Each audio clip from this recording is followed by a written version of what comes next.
Seasoned beef, cheese, tomatoes, and sour cream, all tucked into a Doritos nacho cheese crusted shell. This is the Doritos Loco Taco. Is it the highest quality meal you could have? No, but it doesn't need to be. Taco Bell had an idea, they executed on that idea, and it just made us happy. And just like how sometimes a Doritos Locos Taco will hit better than any 5-star meal, sometimes you just want to watch dudes go to the Maltese Islands and stab each other with swords. This is Troy. Jesus Christ. That's a really long about way to say you wanted to see some beefcake slap each other. Yeah, no, I wrote that last night. I think I texted Chris. I was like, that's the dumbest shit I've ever written. I know, he was like, I wrote the synopsis and I gotta be honest, it's really stupid. No, I said it's fucking dumb. Yeah, it's fucking dumb. Okay, so before we get started, this is an exciting episode of Movies That Changed Us. For audio listeners, I think we should start saying this, just for people who don't know us. I'm Altaf. And I'm Chris. You know, for audio to put the voices to the faces. And also today we have very special guest. If you're fans of movie reactions, if you're fans of us, you've probably seen this person. It's George from CineBinge. Everyone just clap for George. Thanks for coming on, George. Thank you. Thank you for having me. George, like we asked you a couple weeks back to, actually a month ago now, to pick a movie for Movies That Changed Us, a movie that means something to you, a movie that like you have some sort of connection to. And you picked a movie that like we wouldn't have guessed in a million years. You picked this movie. I want to know why Troy. Yeah, okay. So I really like Greek myth and Greek history. I have a tattoo here. It's upside down, but that is the symbol for Hestia, the Greek goddess of hearth, home, and hospitality. Okay. You can see next to me. I mean, that's technically a Roman version of the same myth, but that's Saturn devouring his son, which is the Roman version of Kronos devouring his son by Goya. So I really like Greek myths, and this, that's what that is. This is a Greek tale. So I think what I always heard with this movie, now to give people some context, like Chris and I watched this movie for the first time for this podcast. Yes. And the way I always heard about it was like, it's a fun blockbuster, but when it comes to the mythology and everything, it's very give and take. Yes. So you being such a fan, how do you feel about that? I agree with that. And I think I said this on the CineBinge video where it was just Simone watching it for the first time. But the first time I watched it years and years ago, I had the same kind of immediate response of like, that's not like what Homer wrote at all, blah, blah, blah. But you give it some time, you think about it, the way the Iliad is written, if you do it directly translation to movie, a direct translation to movie, it doesn't work because it's a story of nothing but Deus Ex Machina. That's what it is. The whole writing is just the hero's in trouble, the gods come down and save them. Right. The gods keep giving them gifts and magical endgame weapons. Like it has no agency for the main characters because as far as, people from 2,700 years ago were concerned, there's a direct cause and result of I sacrifice a daughter, therefore the winds change because the gods helped us. To them, that makes logical sense, but in modern day storytelling, it doesn't work. It's just, people at the mercy of these bigger people. I think this translation, to me, I actually like it upon revisiting because when you take out the gods, when you turn them into, the way I perceive it, internal monologue inside a character as opposed to a direct hand of God. So like when a character is angry in the movie, it's their internal struggle. It's not Ares making you mad. Yeah, it's a lot of like Priam played brilliantly by Peter O'Toole, who I want to talk for days about, like how good he is in this movie. But like it's a lot of Priam just being like mentioning the gods. It's in the hands of the gods. It's a lot of the characters are just mentioning them, and then you have like Achilles, who is just like in total denial of like the gods' gracious presence. Like they're like, Exactly, don't yeah. speak ill will of the gods, and then he just looks up the sky. He's like, ah. That's when also like I think I was telling Chris about this. Towards the beginning of the movie, Brad Pitt's performance wasn't really clicking for me, and I'm a huge fan of Brad Pitt. And I haven't gotten to talk about him on this channel or on our movie reaction channel that much because I've seen a lot of his movies. This is the one. And his performance wasn't really clicking for me in the beginning because, like, a lot of the Brad Pitt I'm used to is the Ocean's 11, Ocean's 12 Brad Pitt, is the Modern day Tarantino Brad person, Pitt. yeah. Yeah, the guy who's, like, the coolest person in the room, is a little wry, it's better than everyone. Very smooth. Sarcastic, even. And this is a guy that's, like, he's playing this part very sincerely, so it wasn't clicking for me, but it was the moment where he like starts yelling at the gods after slashing everyone and like slashing that guy's head, Apollo's head, that I texted Chris and I was like, I take back what I said. Brad Pitt's fucking amazing in this. He won you over in that moment for sure. I think he works. Yeah. He really does, especially like the physical presence. I mean, I think this was the movie, George, I don't like, you probably know this too. This was the movie that I feel like all women, like Brad Pitt, clicked for them. Oh, my older sister had like, that's all I knew about Troy, is that my older sister was literally just being like, Brad Pitt's so hot. He's like glistening in every scene, basically. It's almost like he's a Greek god. 100%. Yeah, it very much. They all look like statues or something from that time. Yeah. There's a fun story that I heard of like the director Wolfgang Peterson, basically like him and Brad Pitt had a meeting at a bar, and Wolfgang immediately was like, oh shit, no, this guy doesn't look like Achilles at all, because Brad Pitt at the time had long hair, but he had a beard, was kind of gaunt, like, and this was the same year that Ocean's 12 Troy came out, the same year as Ocean's 12, so amazing Brad Pitt year, but totally different performances, total different physical style. Like if you see him in Ocean's 12, he's very like lanky, you know. And Brad Pitt basically sat him down and threw some beers, basically convinced him that, like, listen, if you give me some time, I can look like a Greek god. Make no mistake, I can do it. And Brad Pitt's always had this, like, consciousness about his beauty of just, like, I remember Tarantino being like, I'm worried about making you a stuntman, you know? Like, you might be too good looking for a stuntman.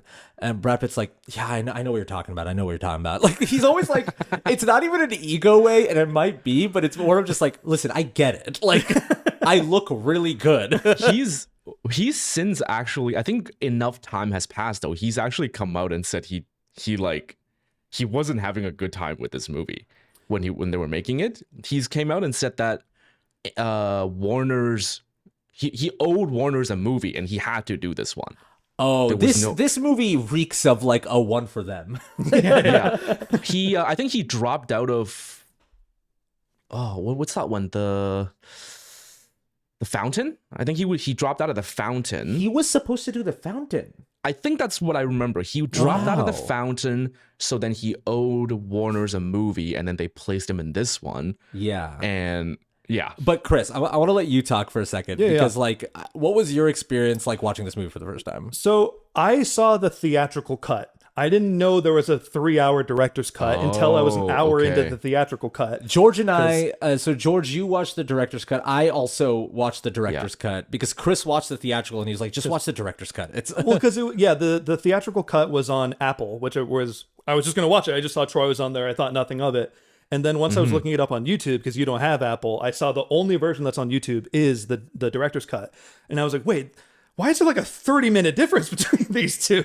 Yeah. And so I was already an hour in, and I was like, I'm not starting this from the beginning for a longer version. Like, I was like, how about you watch the director's cut? And then I checked, and I on your reaction saw that you saw the director's, and I was like, okay, I'll have a distinct perspective on this. We'll lean into that. We'll make it happen. And how did you like receive it? Because like you had the same experience as me, where you kind of always heard like the bad stuff about this movie. It was like, oh, it's not that great, doesn't stay loyal. But like watching it, what'd you feel? I thought it was really fun. I think I was probably more emotionally connected to it than you were, a little bit. I think the spectacle of it is like fucking phenomenal. Like, I think a lot of it holds up really well today, especially that fight scene between Achilles and Hector. Yeah. That one-on-one fight scene just looked awesome. I think the only problem I had was the fact that a lot of the blocking and the dialogue scenes is kind of just walking and talking. Like, I feel like they didn't put the same amount of love into like the drama aspects to it. Yeah, so like that's the thing that I maybe want to start with a little bit. And George, just so you know, Yeah. because like Chris and I are not as well versed in mythology, Not at all, for me at least. as you are, my angle on this is gonna come as the audience could probably tell of like how fucking beautiful this movie looks. But Oh like, no, I totally agree but though. I'm sure you could jump in on that as well. Yeah. I don't think, like, again, I have to say I don't agree with people who complain about how far astray from source material or whatever. Because if they did, instead of the battles, you would have 9 years later as a title screen. Okay, How is that better? And here's the thing, like The war is very small in the original writing. Okay. see that's interesting because like I honestly feel like if I'm not gonna do the like doom podcasting about movies now, but I feel like if like people who were watching Troy when it came out in theaters knew what the state of like movies were going to be like now, they'd appreciate Troy way more. Because that's the thing I wanted to tackle for a second is that like we don't get like big epic swords and sandals type stories like this anymore at all. I think basically like superhero movies kind of took that. Just like all the budget that would go to a movie like Troy goes to an Endgame, right? And I think like Ridley Scott's trying to do it this year with Gladiator 2. That's going to come out later this year. Yeah, I'm excited for that one. And it's when I was watching this movie, I was just like, I was alone in my room on that couch back there. And I was just like it'd be like Achilles and his men walking through a beach with all these ships in the background and people working in the background. I'm like, look at them, they're all there. They They're shot humans, humans on set. I was just like, wow, oh my god, they got all these extras. They went to the Maltese Islands, they fucking shot it there, and it looks amazing. And then, so just that was impressing me, and also the extravagant sets. But then when like the battle stuff was happening, I mean, there was stuff there that I'm like, there's nothing better than this. It was so... They really put effort into the fights, yeah. So it's a movie that knew exactly what it was going to be. And I think that's why my synopsis had a lot to do with the Taco Bell thing, is that just like, listen, we can talk about Taco Bell's not real meat or like whatever, but like, come on, sometimes when you go there to live Moss, you know what you're going to get. Which leads us to today's sponsor. If Taco Bell sponsored us, I'd like end the channel. I would take it in a heartbeat. I'm like, that's it. We can't. That's our peak. Yeah, that's your end game. Are you a Taco Bell guy, George? No, not really. I Nicely don't done. usually choose to have diarrhea, so no. So, well, so that's actually my way of eating. Like, I choose to have it. Being lactose intolerant and still craving cookies, it's the dilemma I face every day. But anyways, okay, so this movie is directed by Wolfgang Peterson. I just want to list off his work because I think it has a lot to do why this movie works for all of us. I think George, I know you like it obviously, but I think for Chris and I, we can both like say confidently this was a great time, right? Yeah. And it was like, I think so. surprisingly entertaining given the length too. So like, if you're here listening to this podcast to hear us shit on Troy, which again, I was surprised by how much of the internet still doesn't like this movie. This is not that podcast. So this is an appreciation podcast for Troy. We really love this movie. I have a theory on what happened when it came out, but I'll let you finish Okay, first. okay, yeah. I Oh wanna no, hear that. please go ahead. I can. Okay, sure. I can go back to this, but I want to hear this. Yeah. Okay. So I have a theory for why it was, kind of shit on by a lot of people when it first came out, and I think it's because of the time that it was released, and also, what the studio was hoping to do. So in 4 years prior to this movie coming out was Gladiator winning an Oscar, and in between that you had Lord of the Rings. Wow. Yeah. So this is somewhere in between, right? It's both. You got they're trying to grab the history and the grittiness and hoping for that Gladiator hit, but then you have Lord of the Rings, so you can't go too far into the fantasy because then people will just say it's a Lord of the Rings ripoff. And and it's kind of stuck in the middle. That it's like the weird cousin. It's the middle brother of like two big Goliath movies that kind of ate its lunch a little bit. Like, Yeah. because Lord of the Rings and Gladiator both straight up make me cry. Like Gladiator, like you Yeah. can watch my reaction. I like actually like dirty Wept. cried, you know, in that. Dirty cry. But Yeah. you can't fuse those two movies. You can't fuse them.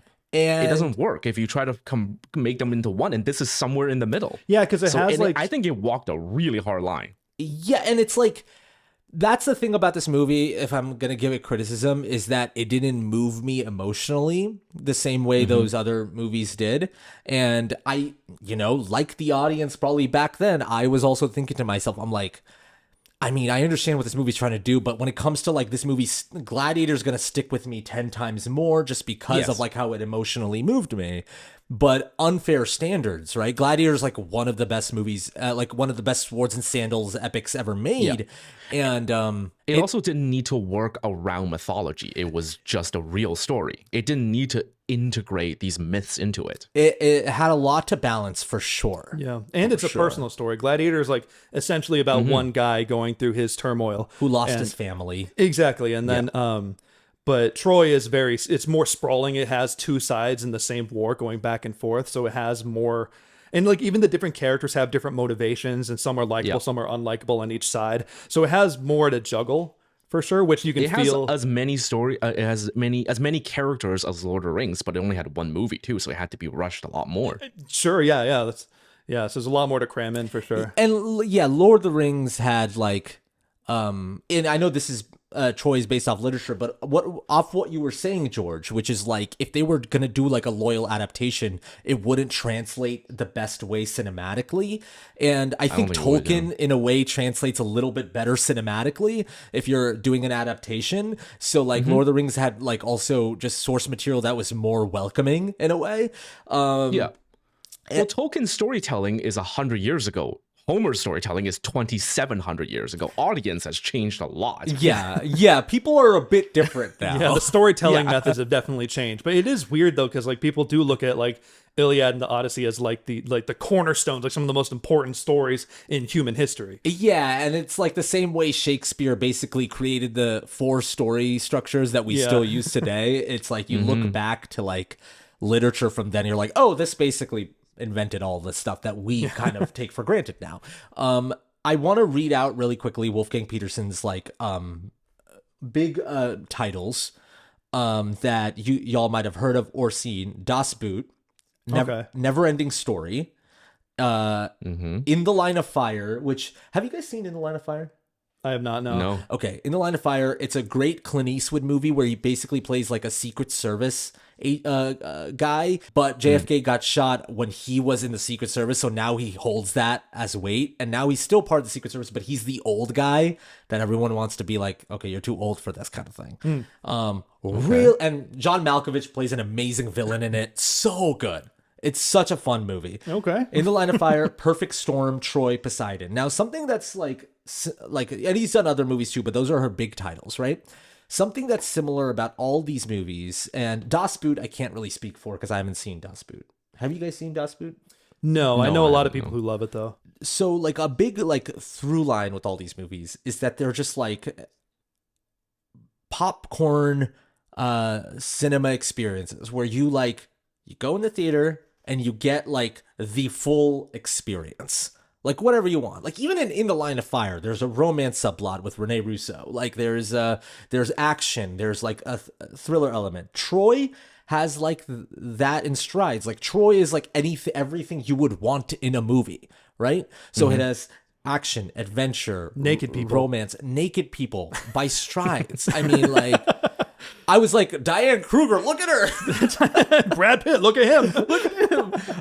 It's a lot less nudity than it would have been if it was really, really real. Everybody would be fighting naked. Oh, yeah. So that's something I thought about. It's just like, when I was watching them fight, how much their thighs were exposed.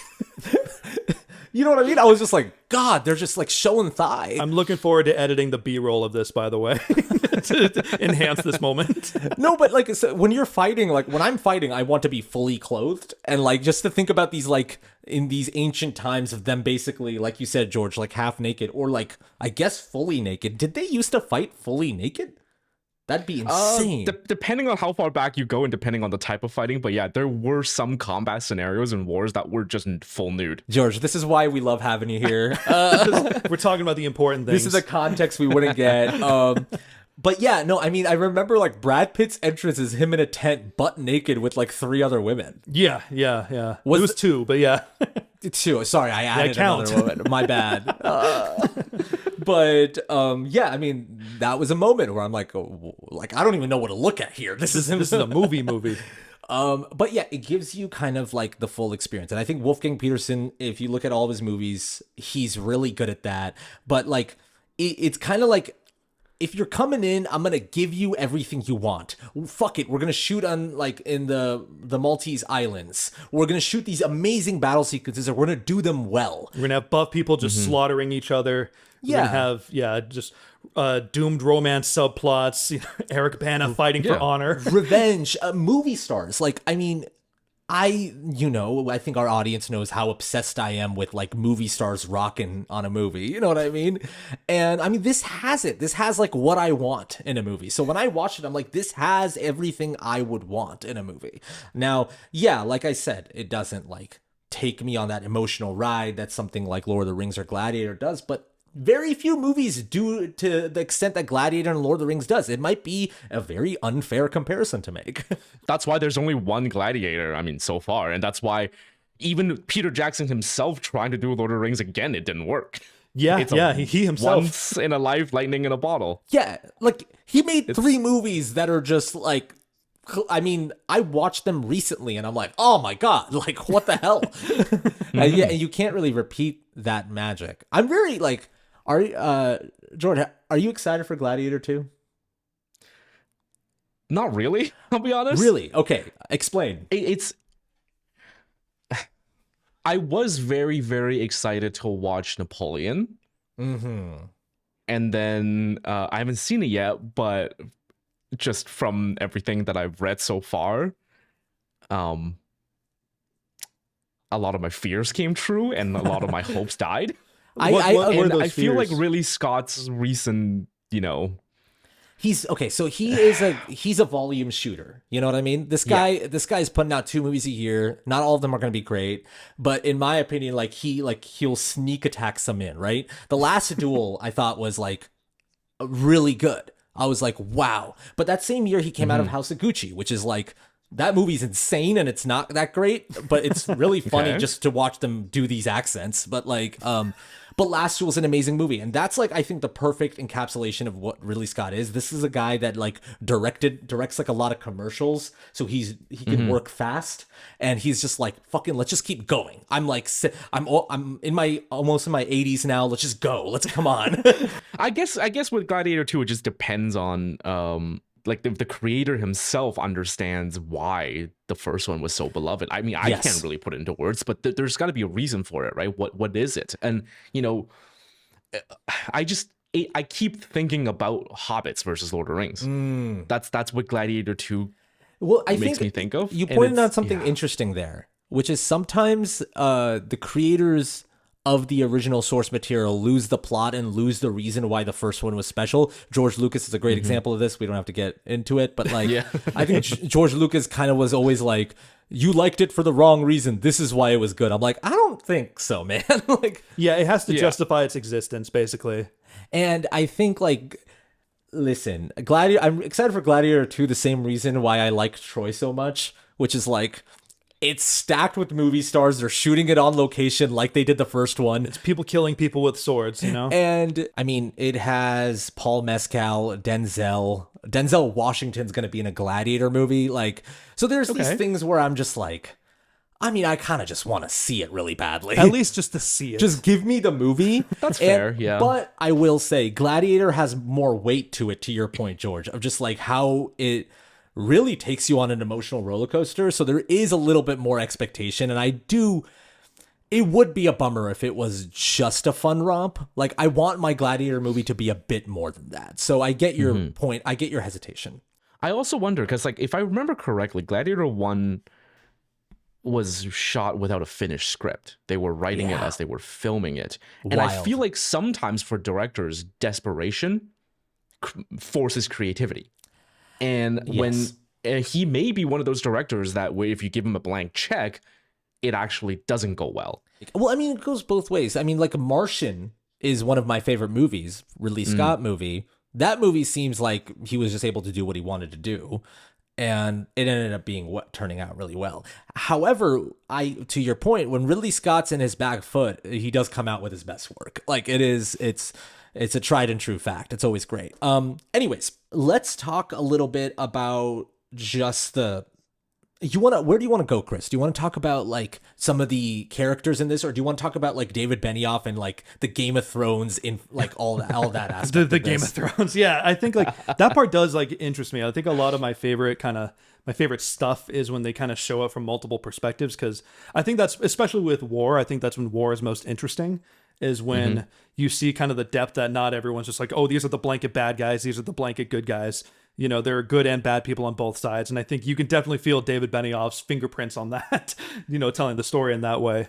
So I was curious what your take on that was, George, as someone who is very familiar with the source material. Is it a lot like that in the actual story? Like, are we getting both perspectives? Like, I think Troy does a fairly good job of. Yeah, I think I think they did a pretty good job, and I think the source material does follow multiple sides, but it is a lot more like black and white in original writing because Homer is Greek, so he's writing from his own kind of people's perspective almost, right? The changes, I think the only change of character I didn't like as much is actually Paris.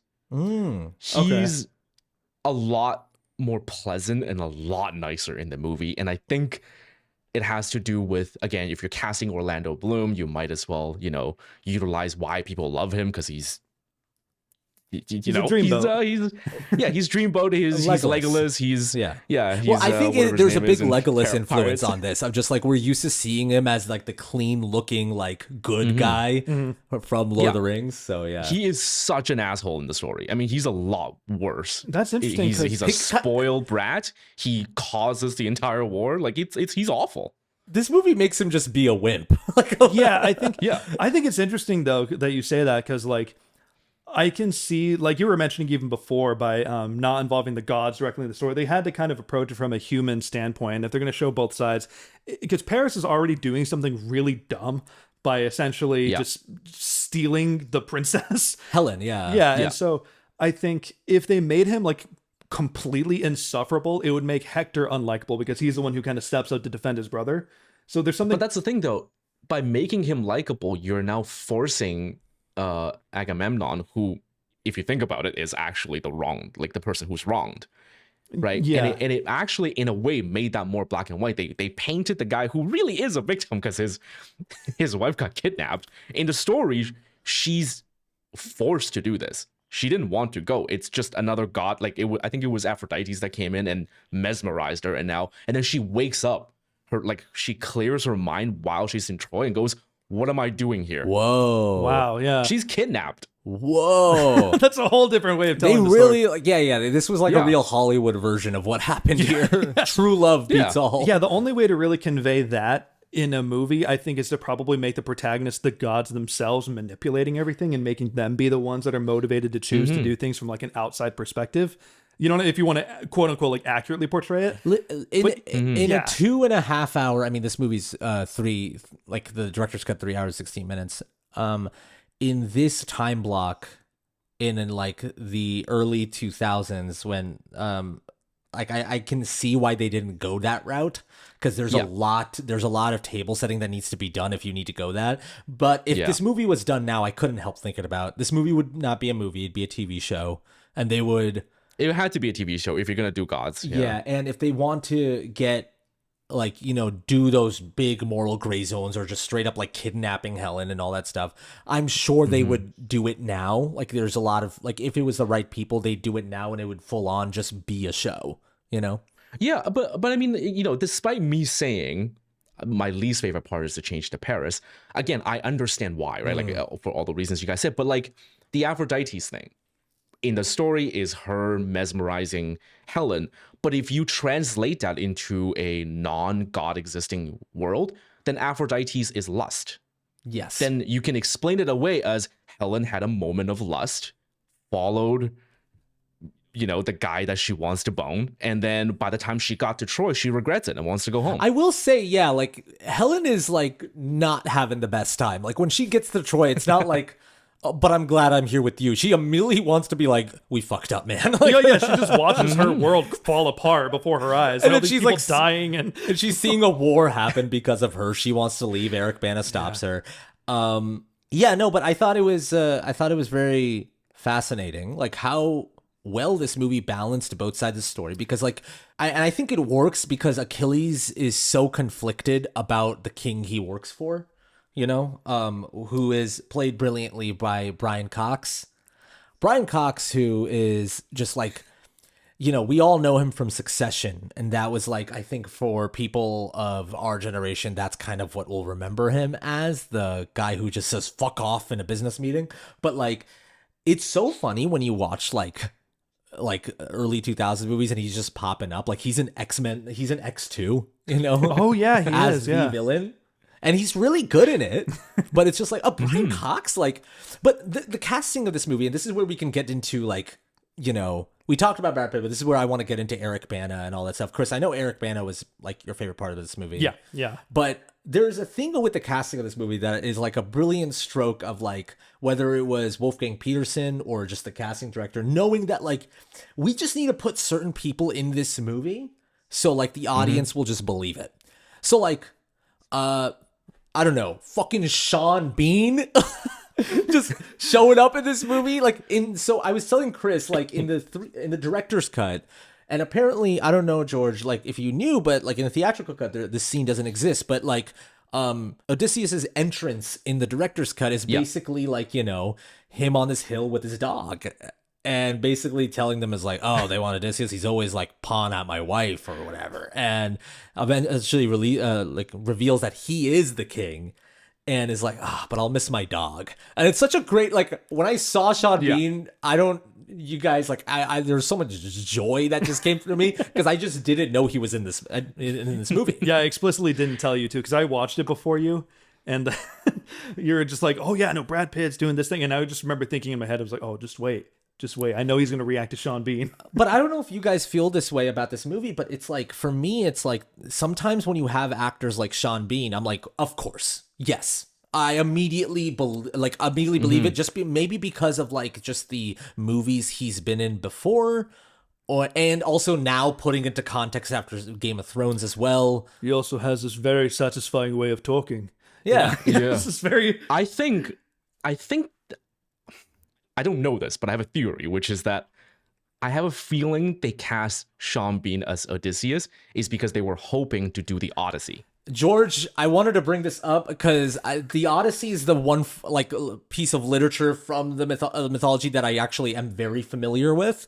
And I was telling Chris, I'm like, man, it would have been amazing if we got like a full like Odyssey movie with Sean Bean going through those 10 years. I think that's why they cast him, because they were hoping that he would be the lead actor for the Odyssey, and it makes sense to have Sean Bean lead it. Why didn't they do it? The movie was a hit. Was it just because they were scared of the critical reaction of it, or maybe? I don't know. I mean, this movie was really expensive and disastrous in its production, and I think Peter O'Toole hated it.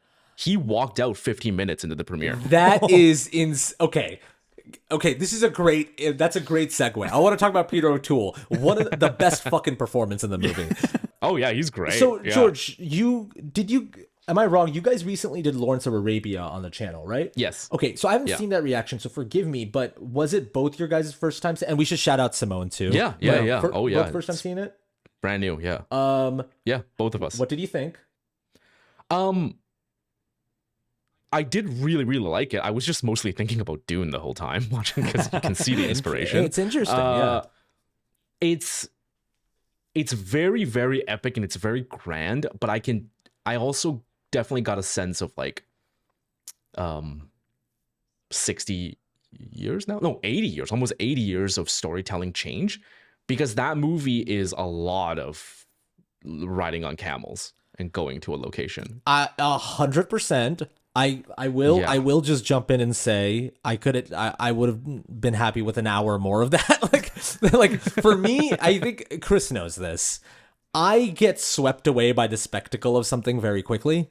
So like just the fact that they were on the desert on camels and these like there's these shots, and you bring up Dune because you could tell Denis Villeneuve got a lot from this movie, Lawrence of Arabia. Definitely. There's shots of like where the desert looks like the ocean, where like the sand is like blowing through with the wind and like Peter O'Toole's riding it.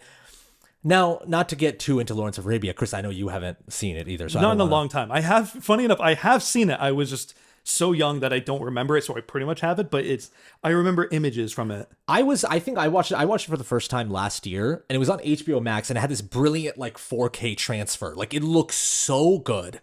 And I watched it and just like sucked in. I couldn't believe how I was able to stay entertained throughout. But the thing that stood out to me that I think is like the main thing that everyone says about Lawrence of Arabia is Peter O'Toole's eyes. Is like those blue eyes were meant to look longingly at the desert. Like I always felt, and so when I saw him in this movie, and there's so many shots of like when he enters, there's like this big like push-in shot to his face.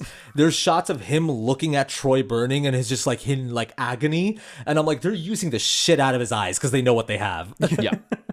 And he is like, when we're talking about being emotionally moved in this movie, this not to jump ahead too far, but after Achilles kills Hector, the scene where Priam goes and kisses Achilles' hands, and he's like, I've done something that's unimaginable. I kissed my son's killer's hands.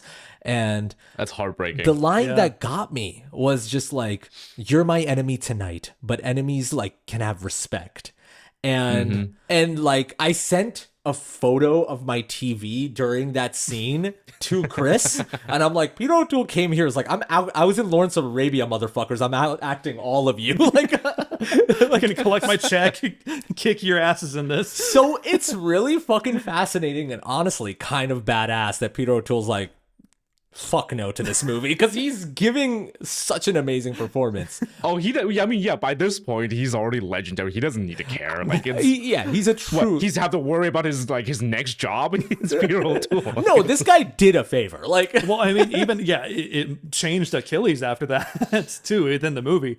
Yeah, it's the thing that like makes Achilles go out and like kind of be like, well, fuck, man, that was pretty good. Yeah, sure, you take your son. Changed his worldview immediately. He like fucking killed him, dragged his body in the dirt. It was like so, disturbing to see. Especially because, again, I thought Hector was such a great character the whole time, because he was like essentially like the one that just was trying to do what's right, and just pick up the pieces after his brother fucked up so bad. Yeah. And he's the one who paid the price for it, and then Paris just scurries off. No, totally. I think, okay, so I want to bookmark certain things so we make sure we can get to it. I definitely want to talk about the scene where Paris is fighting Brendan Gleeson, because I want to bookmark also the Trojan horse scene and the Troy and Hector battle. So like, let's just make sure we get into those three things clear before we forget. But sure. Another thing with the casting is, so this movie, like I mentioned Lawrence of Arabia, but this movie feels very indebted to David Lean in general in terms of like how David Lean made his epics. Dr. Zhivago had Julie Christie in it, and it can feel like Wolfgang Peterson is like, I just want the David Lean people. So he got Julie Christie to play the mom, who again comes in for like a 3-minute scene and like is throwing Brad Pitt out the fucking window. It's just like, she's so good. Like it's another scene where I felt like I was moved by. Like the two scenes were Peter O'Toole in the tent with Brad Pitt and Julie Christie as a mom to Brad Pitt, because it was basically a mom being like pissed off that his son is like gonna go fight. He's like, I'm never gonna see you again. Like, sure, you can tell me all the shit about just like, hey, it's gonna be okay or whatever, but I'm never seeing you again. Yeah, and George, I saw in your reaction you mentioned that she was. Did you say she was a water nymph or something in the original source material? Yeah, she was sea nymph. I think she was sea a sea nymph. nymph. Okay. Yeah. What's a sea She's nymph? half god. I would like to know what a sea nymph is. It's basically like spirits of this sea, of spirit of that sea. Like every body of water, every tree or whatever usually has an actual spirit that's associated with it, and that's a nymph. Interesting. Okay. Yeah, I was just curious for clarification, just because I remember you mentioned that she was wearing blue, and that was kind of like their way of kind of just acknowledging it, but just doing it different. Yeah, but just like overall, I just think like the reasons these two scenes really stood out to me is that it felt like the most human aspect of the movie. Yeah, I still think that, like you said, the relationship between Hector and Paris was probably my favorite connective tissue. Okay, let's talk about that. And because I know you really responded to Eric Bana. yeah, I want to see more of Eric Bana in general. You know? In anything. Yeah, exactly. And so He has a great screen presence, man. he does, and he has this luscious curly hair all time. There was something, I mean, y'all have amazing hair, I will say, to just give it up. Thanks, man. Yeah, I was admiring his hair so much more than the blonde Brad Pitt hair because I was looking at just how he tied it up a little bit in the back. Like I was so like locked in on that. It's the first scene where he like grabs like Paris by a chokehold. It's like, if you fuck this up, I will not be afraid to like what does he say to him? He says something like a very vicious line to him that I'm like, whoa, okay. I don't know if I remember it. Do you know the scene? You guys know the scene. when they're on the about, ship, I right? know what right? you're talking about. The only insult I remember from that movie is "you sack of wine" because I just really like. You sack of wine. It's his delivery, really good. I need to hold on to that one. I need to start saying it. I always like archaic insults. You know? Oh yeah, I mean, like that's a great introduction when he has like Paris by the chokehold and being like, listen, I understand what you're doing up there with Diane Kruger, but if you fuck all this up, you're betraying Troy, you're betraying Father, and I'm not going to be afraid to like kind of move you out the way. You literally put this entire kingdom in danger because of this. And then when his brother basically offers to fight for Helen and wimps out because Brendan Gleeson is just like, Yep. I mean, if Brendan Gleeson was fighting like that in front of me, I'd also wimp out. But like, he immediately hugs his brother's legs. Yeah. And I know it's a very different interpretation of like Paris in the like movie versus the literature. But I was like, I honestly thought that was like one of the best scenes in the movie because I'm like, that's like the most little brother energy I've ever seen. That's the closest too to how he really is or how he was written. He's such a little bitch in the writing. Okay. And he like fought for a little bit and then hugs his brother's legs. In the director's is cut too, like perfect. he disappears for like an hour into the movie. Like he just like you don't see him for a while. But and then when he hugs his brother's legs, like Hector immediately is like, go fight, and Peter O'Toole's like, fight. He doesn't fight, and then he's not scared to protect his brother and kill Brendan Gleeson. Yeah, that was so shocking when all of a sudden he just impaled him immediately. A huge moment because early on in the movie he was saying like, I don't care about you, Troy and my father is important, but when it comes down to it, it's his little brother. Yeah, and I his just thought instincts kicked in really quickly. that was super effective to me.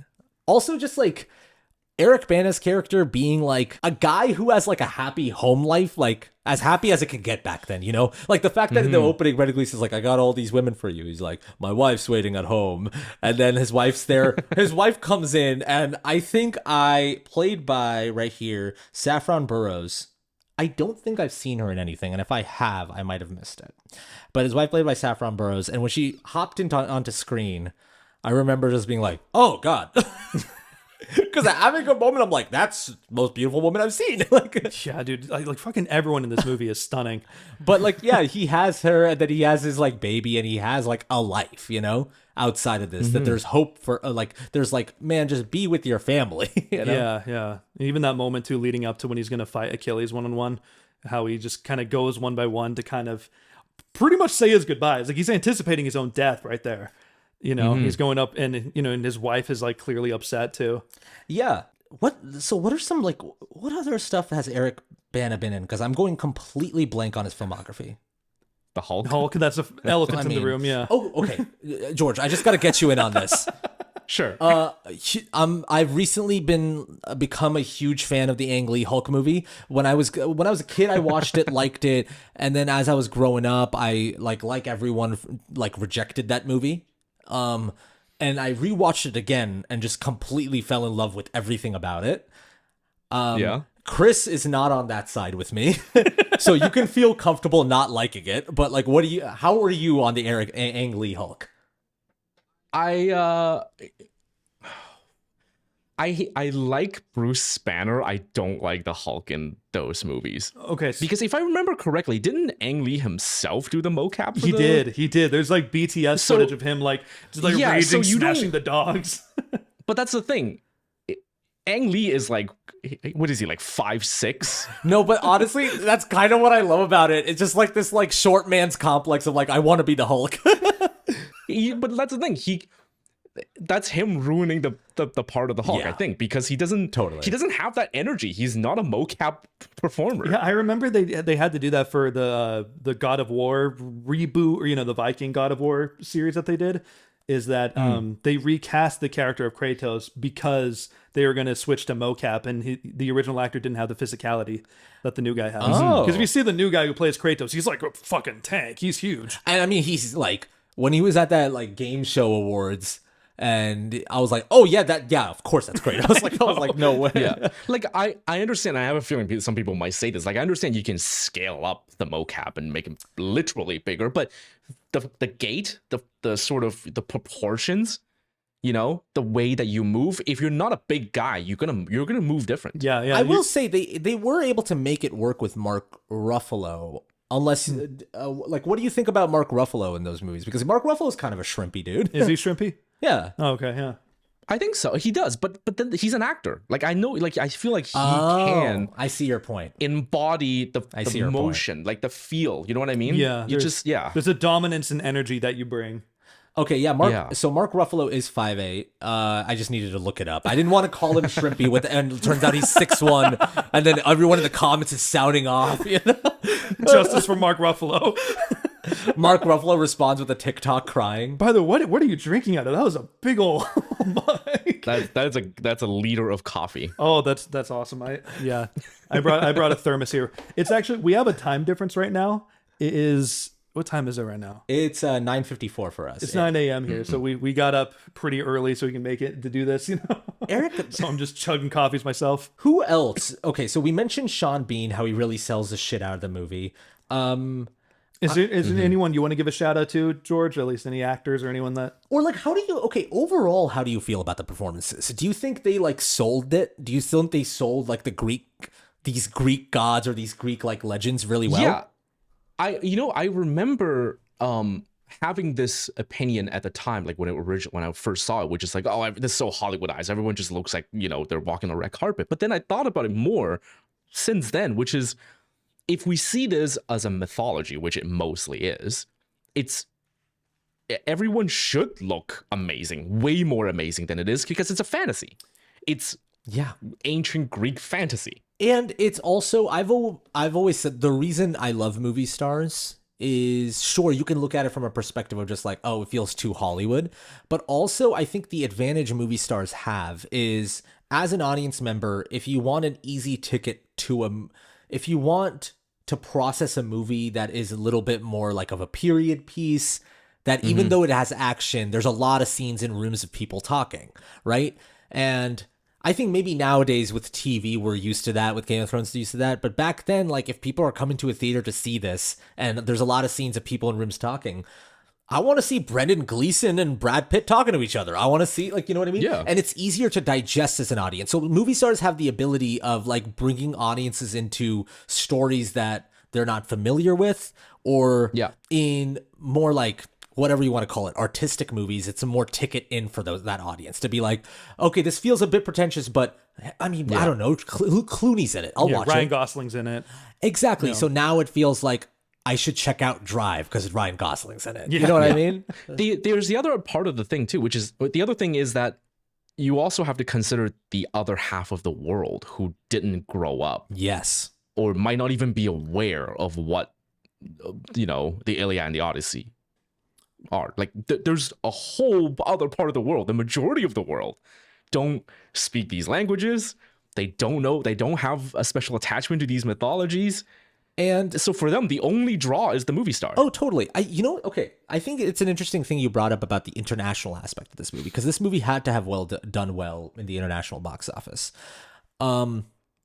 So there's something that it reminded me of is, I was thinking about Bahubali. Have you seen Bahubali, George?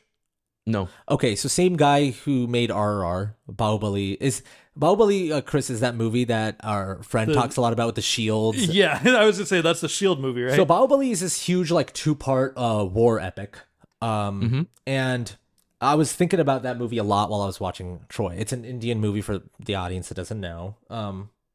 And there's that movie, like RRR obviously connected to an international audience on a whole nother level, but Bahubali Part 1 and 2 was like one of the first Indian movies that broke ground internationally in a way that we hadn't seen before. And the reason for that is you watch Bahubali like you watch RRR, and there's something about it where it's just like, it's a different language. Sure, there's subtitles, and that might be a deal breaker for some people, but there's still so much like visual storytelling and big swings in terms of performances. Like everyone's extremely dramatic. So it feels like no matter what language and you register the emotion really well. Yeah, it takes less work from the audience, essentially. Exactly. So not even just the action being very extravagant, but even like the dialogue scenes, like again, it's Peter O'Toole's eyes staring longingly. Like you don't need to know the language to understand what he's trying to say there. But yeah, there's these big swings that cross boundaries when it comes to language, and I think Troy does that really well, right? So like a scene with Eric Bana, our guy. I think let's call him our guy. That's our boy. That's our boy. The scene where they're like first, like it's that first like kind of siege where they're about to like meet up, and you're cutting back and forth from Hector to Achilles commanding their men, and it reminded me a lot of like, I mean, Gladiator. I think Russell Crowe kills this line a little bit better, where he's like, "On my command, unleash hell." I mean, that's like you can't really beat that line. But the scene where Hector is looking at his men and he's like, "Honor the gods, love your woman, defend your country. Troy's mother to us all. Fight for her." And everyone's like, "Ah!" And then it cuts to Achilles, and it's him. Achilles gives a similar speech, but towards the ending of it, he's like, "Over on that side is immortality.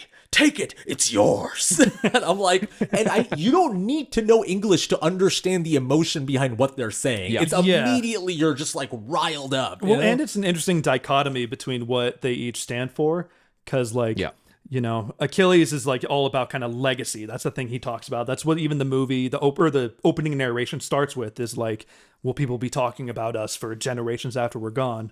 And meanwhile, Hector is more grounded in like, no, just protect the people so we don't fucking die right now, you know? Yeah. But Achilles is like, I'm going, like, that's the only reason he's fighting. He does not care about the cause or who he's fighting for. He just wants to be like this, you know, legendary warrior, this beast, basically. That Achilles motivation was captured really well. Okay.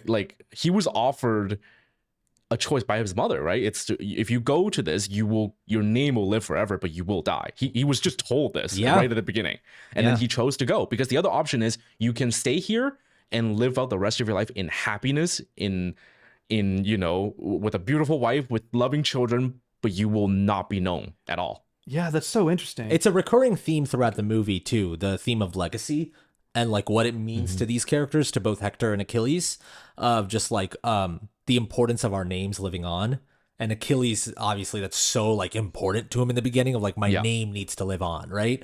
And then that's challenged, obviously. And for Hector as well, like he has a kid, and he has a baby, and his wife's like, "You got to stay with me." But for him, it's obvious, like he's like, if I fight the way I go, my son will remember me. And it makes it even more tragic the way Achilles kills Hector. Yeah, he gives him a humiliating death, basically. You guys want to jump to that scene now, because I think like we should be wrapping up in the next like 15-20 minutes. So I think now let's get to the big swings. So Sure. I mean, you want to start it off, Hector versus Achilles. Hector just comes in and is being... Oh, no, Achilles just rides in after finding out himself. Brad Pitt 2.0 just died. And they're like... he thought it was you. He's like, "I don't care," and just pushes Rose Byrne off to the side. Rose Byrne, unfortunately, has the most thankless role in this movie. I mean, she's basically... It feels like a 1930s like female character, where it's just like... Yeah, I mean, you're just gonna fuck him. I don't know. Well, that was the thing I saw in your reaction, how you were telling Simone about like the enemies to lovers arc that they were doing. Yeah, the ultimate one. I had to explain to Altaf, because Altaf's like, "What's enemies to lovers?" I'm like, "Well, it's like a trope in certain fiction." Check out CineBinge's Troy reaction. Yeah, definitely. And again, if you're watching this podcast and you know George, you've probably already seen it. But Achilles finds out Brad Pitt 2.0 died, and he rides off to Troy, and it's like an amazing sequence of just him yelling, "Hector, Hector." And what I loved is, I remember in my mind, I'm like, I hope it cuts back to Eric Bana when he's saying goodbye to everyone. I hope we can still hear the Hector. And that's what I love. We can still hear him yelling Hector. Yep. I could see the internet brain rot side of my brain just being like, I could feel like there's probably like a video someone made on YouTube of like Achilles yelling Hector for 4 hours, and all of them just looking at him.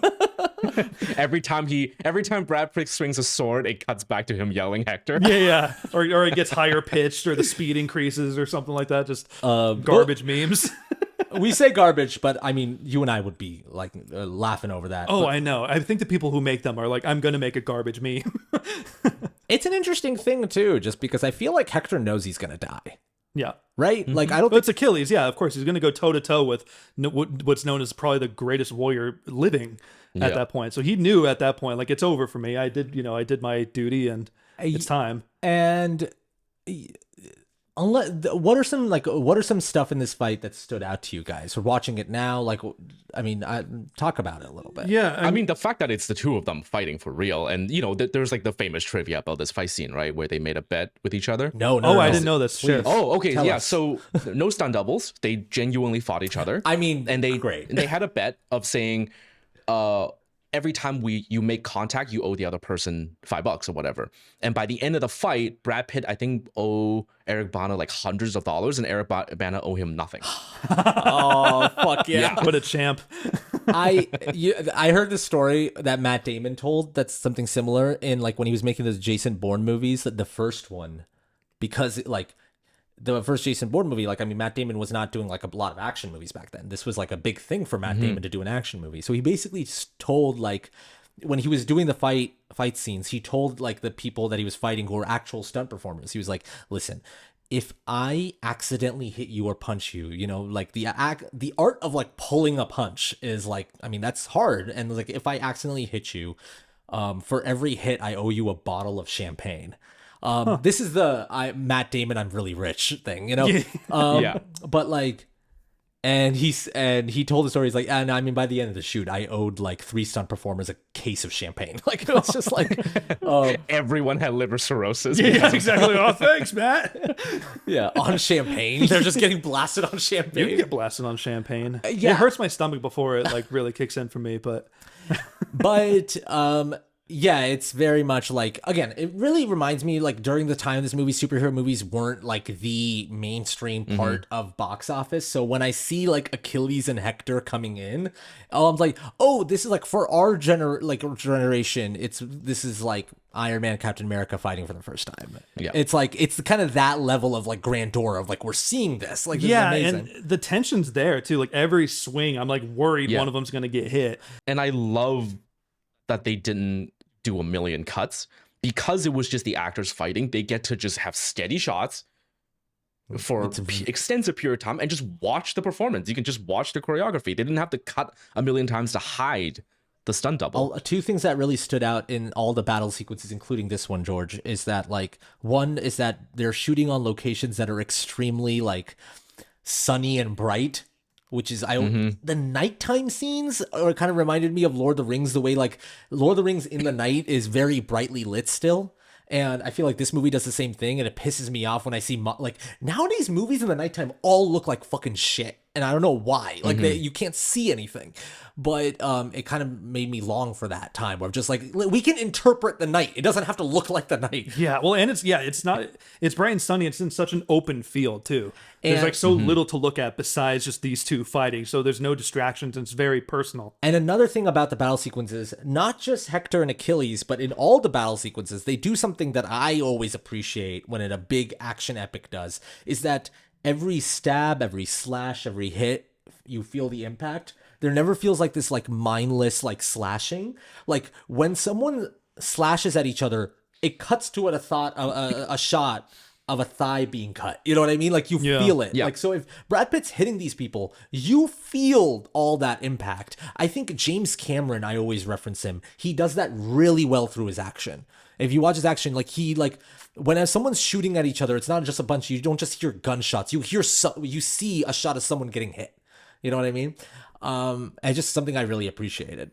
Yeah. I hear the director's cut's a lot more gory than the theatrical cut. It's surprisingly bloody. Yeah, it's pretty bloody. It's pretty cool. I'll rewatch those scenes. It's not like Bruce Campbell Evil Dead level, but like which would be something too in itself. slices Achilles with a chainsaw. I mean, we basically got that in like Army of the Dead, where he did that like kind of Army of Darkness. Yeah. Army of Darkness. Yeah. Army of the Dead's the Zack Snyder zombie movie. That Vegas movie. Yeah. Yeah. But yeah. Okay. Oh, speaking of the other duel, sorry, the other duel is go for the one at the beginning with what is it, Brogius?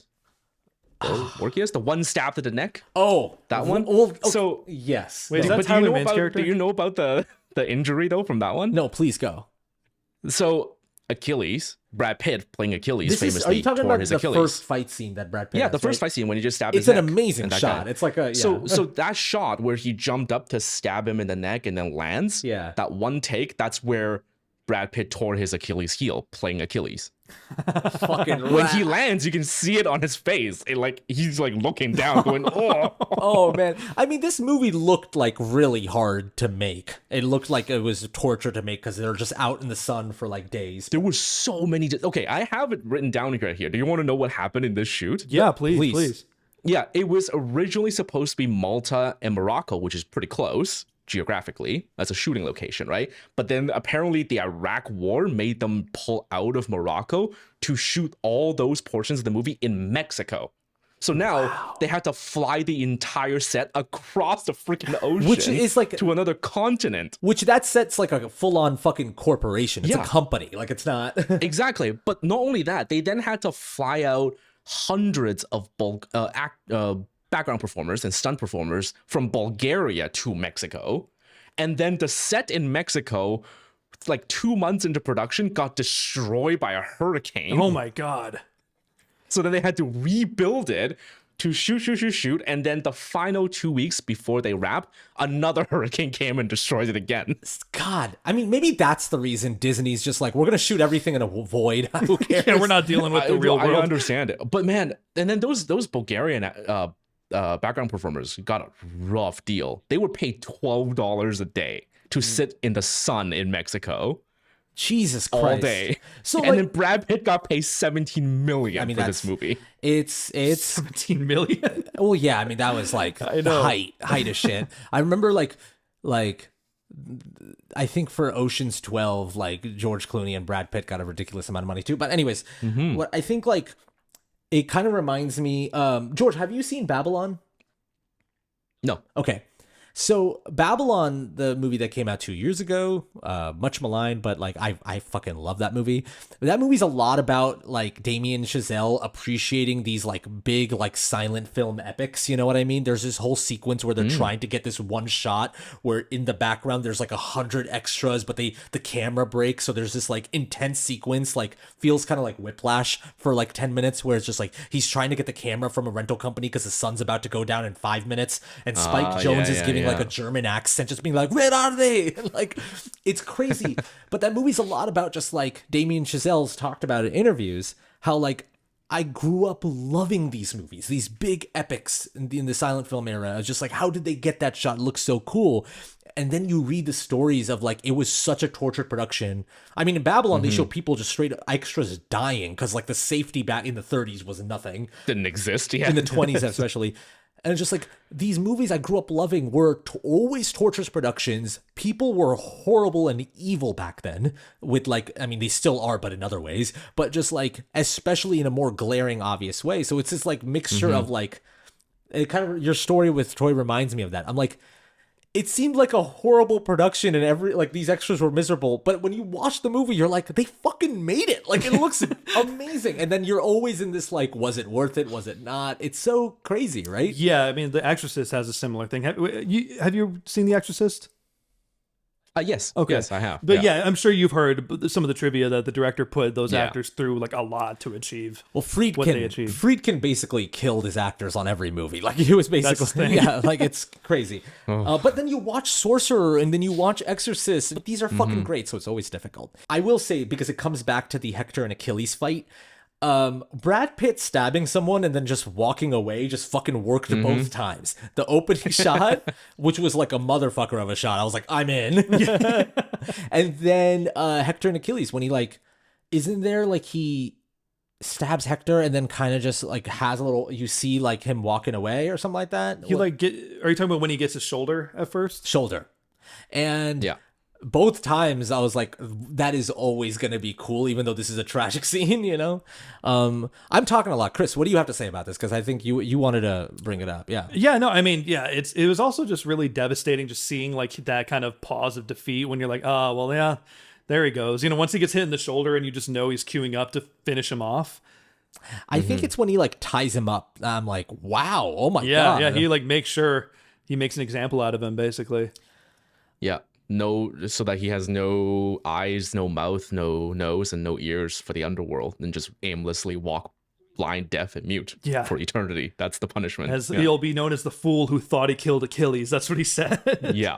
I know. Yeah. And so I like how, okay, I think we should now start talking closer about like the ending and everything. Once the Trojan horse and once they I want to lead up to that for a second, because I remember like there's this scene in the tent where like Sean Bean and Brian Cox are all there, and basically Achilles makes this agreement of just like for 12 days we won't attack, right? And immediately cuts to Agamemnon, which, by the way, I gotta just say, love the name Agamemnon. I'll never be able to say it. For me, it's such a satisfying name. I just want to keep saying Agamemnon. Yeah, Agamemnon. Agamemnon. Yeah. Agamemnon's like, well, fuck that. There's no way. And I love that whenever it's cutting back to Sean Bean, like Sean Bean has this great quality where he's able to like you feel so much empathy for any character he plays, because he has this like, you know, he can like make his like mouth shake in a way that feels like he's about to start crying. Like he does that throughout this movie where I'm like, and he does that in Game of Thrones. He does that in like Lord of the Rings, where it always feels like he's on the brink of like this emotional breakdown. Yeah, and he looks weathered too and tired. And then there's that. He really looks like he's carrying the world like all the time. Which I love. I think that's super effective. That even though he doesn't have much to do in terms of the fight scenes, it feels like all the shit that's happening, all the tragedy that's happening is very much weighing on him. Yeah. And Agamemnon's like ruling and all that stuff. And there's that scene in the campfire where like this guy's like whittling this horse, and he's like, oh, that's good. He's like, thanks, I'm making it for my kid. And then he looks at it and has an idea. And I remember that moment in the movie, I'm like, they're fucking doing it. They're doing the Trojan horse. I couldn't believe it. I was like, no way, they're going to fucking do the Trojan horse. If you do the Iliad movie without a Trojan horse, you gotta do it. Yeah. So, George, you gotta tell me, because it looks really good. Did they actually build the fucking horse? Because it looks so good in the movie. Yes, that horse is still there. It's they gifted it to Turkey, and it's sitting in the city center of a city in Turkey. Oh my it's still God. there. You don't understand. Yeah. See, this is what I mean by like, I know this was a horrible production and people probably just don't like talking about this movie who worked on it. But I'm like, but y'all built a fucking horse. Yeah, it's in the city that they believe the real Troy is nearby. Oh my so God. It's just sitting there. Again, yeah. George, love having you here for this reason. But when it cuts to that wide shot of them, basically they bring the horse in, and it cuts to that wide shot of all of them coming out of it, I just couldn't believe it. Yeah. I mean, speak on this. How did you feel about seeing it? Oh, I know. Well, the buildup was just really well done too. I think it was like kind of the tension behind, like you said, like queuing it up where it's like that, say it again, you know, like that idea moment. Yeah, but it's what's brilliant is that no one talks about it. It's that if you like, the audience knows. Yeah. And when he looks, you don't need to make too big of a deal. Yeah. I like how Sean Bean's like, I have an idea. We build a horse, because that scene would have been dumb if he's like in the tent pitching the horse to Agamemnon, and Agamemnon. So we built a wooden horse. He's like, yeah, no, we all hide in it. yeah. It just sounds goofy, but once you see it, you're like, no, trust me, I'll get it. You'll get it when you see it. And when they're all leaping out of it, I was like, they fucking built that horse. It looks amazing. And the siege on Troy is super effective of how fucking violent it is. I couldn't believe what they got away with. That's a big difference between what I experienced and what you guys experienced, from what I hear at least, is that the sacking for Troy is very different than the theatrical version, a lot more cut down. Yeah. Because and I think that's also one of the biggest complaints a lot of people had about like how different it is. It's because the sacking of Troy, it's actually meant to be too over the top that the soldiers, after sacking Troy, when they were leaving on boats, didn't speak for ages because they couldn't believe what they did. They couldn't live with themselves. They couldn't believe how much red they just saw. Yeah, it's like, because they're like showing like these men just grabbing women and pinning them against a wall and like doing whatever. Was that in the director's cut? No.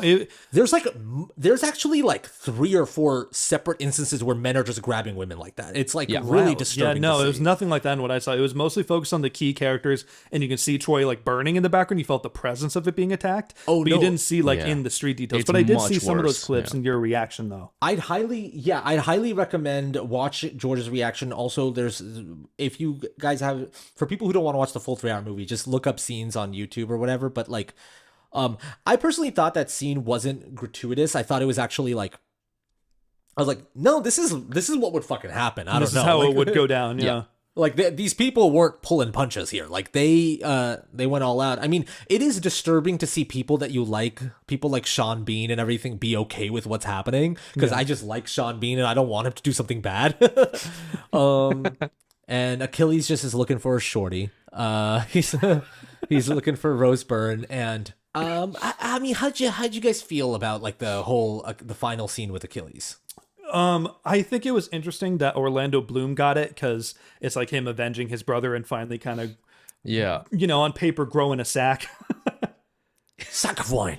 Yeah, exactly. He puts the sack in sack of wine. George, I don't know about you, but I just felt like the tragedy of Achilles dying and like the way the movie was trying to sell it, of Rose Byrne just being like, no, stop.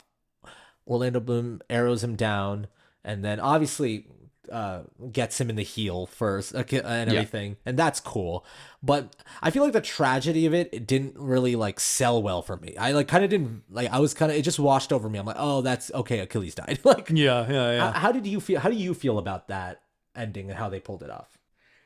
Yeah, it's tricky because like, it's gonna happen. It's called the Achilles heel. It's his weakness. Everybody already knows what's gonna happen, so it is kind of just letting it play out. And I feel like maybe that's what diminished the tragedy, because it's basically watching a spoiler, right? You with a spoiler in mind. That makes sense. Just by knowing what the story is. I feel like I don't know if there's a way that you can make it any more tragic. I think like it's that unfair comparison, but I couldn't help making it when I saw Achilles go down. I was thinking of Russell Crowe being like, there was a dream that was Rome. And then him falling, and then no one getting like Joaquin Phoenix, but everyone carrying Russell Crowe out. Hans Zimmer just going hard right there. Yeah, and then it cuts to him meeting his family in the afterlife, and I'm like, that's probably unfair to compare it, but that's like what I was thinking a lot of. And so maybe that's a bit unfair.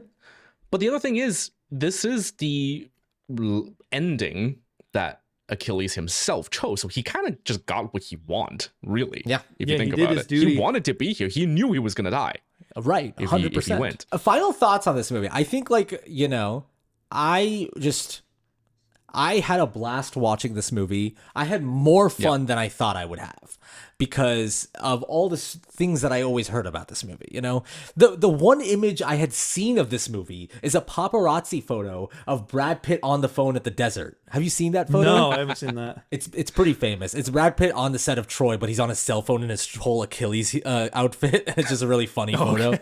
And that's the only image I'd seen of this movie. And I was just blown away by the spectacle of it all, the performances, and it's just kind of like what I want, Now, there's unfair comparisons that I've made to Gladiator and all that stuff, and maybe that's unavoidable. But if you take that out of it, and George, that's why we loved having you on this, to provide some extra context. I was like, yeah, man, they fucking did it. I don't know, Troy, How do but like final thoughts for both you guys, like. Yeah, George, I'll let you go first.